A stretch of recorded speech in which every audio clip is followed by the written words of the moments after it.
telah memberikan waktu dan kesempatannya. Hari ini saya akan memberikan materi mengenai belajar bersama pantun. Apa sih tujuan belajar bersama pantun itu? Tujuannya itu untuk membudayakan pantun Melayu yang ada di Riau.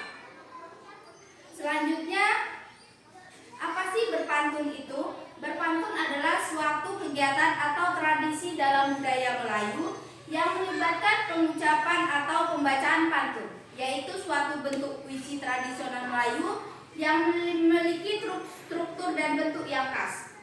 Berpantun dapat dilakukan dalam berbagai konteks seperti pertemuan sosial. Berpantun dapat dilakukan dalam pertemuan sosial seperti pernikahan, hari raya, atau acara lainnya.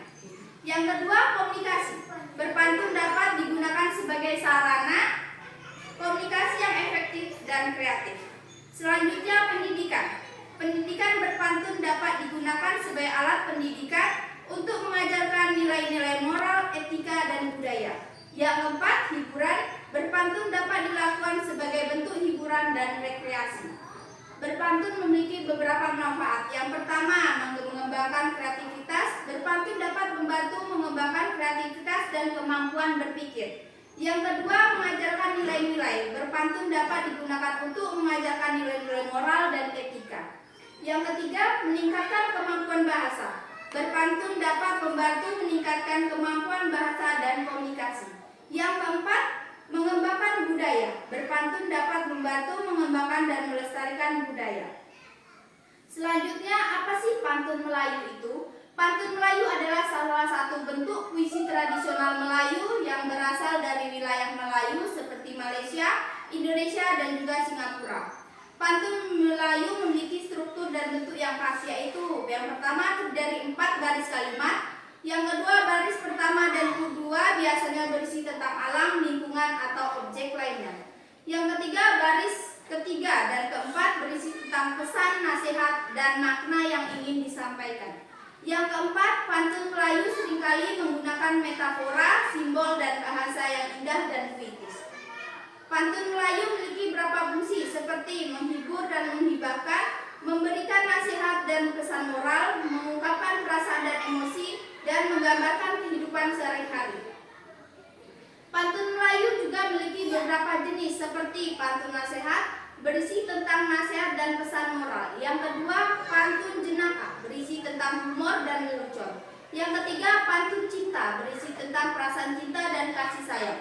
Yang keempat, pantun alam, berisi tentang deskripsi alam dan lingkungan. Itulah tadi penjelasan saya mengenai pantun dan juga berpantun. Selanjutnya kita akan dengar dari Bunda beberapa contoh pantun Melayu yang ada di Riau. Yang pertama, kita kepada Bunda Ase dipersilakan.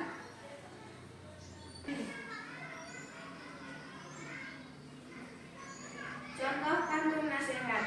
Tunggulah Mutung pergi ke Kerinci, kapalnya berlabuh di dermaga. Berusaha dan doa adalah kunci untuk hidup bahagia dan sejahtera.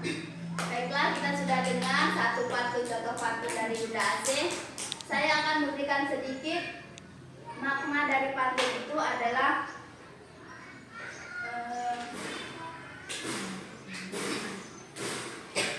doa dan usaha di dunia adalah kunci dari kebahagiaan. Yang pertama itu ketika kita berusaha namun tidak berdoa, itu akan tidak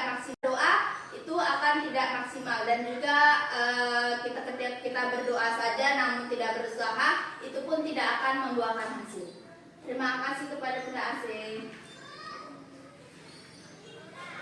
Selanjutnya contoh yang kedua kita lanjutkan ya Bun, kepada Bunda dipersilakan.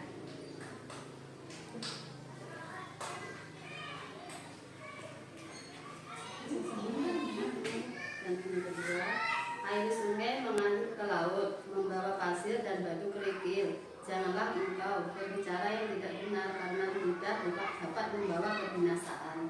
Baiklah, itu adalah pantun yang kedua. Saya akan menjelaskan sedikit makna dari pantun itu.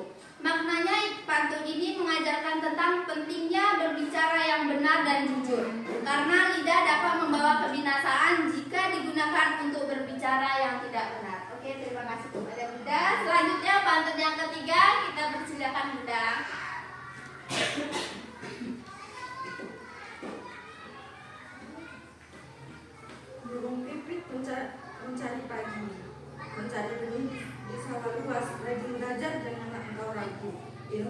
pengetahuan akan membawa kejayaan. Baiklah Bunda, terima kasih. Saya akan memberikan makna sedikit. Pantun ini mengajarkan pentingnya berbakti kepada orang tua, bagaimana hal itu dapat membawa kebahagiaan dan pahala bagi anak dan orang tua di kemudian hari. Baik, terima kasih kepada bunda-bunda yang bersedia memberikan contoh-contoh pantun yang ada di budaya Melayu. Semoga kita sebagai guru dan juga orang tua kita dapat melestarikan budaya-budaya berpantun Melayu kepada anak-anak kita, sehingga untuk budaya itu tidak mati untuk generasi ke generasi selanjutnya. Terima kasih.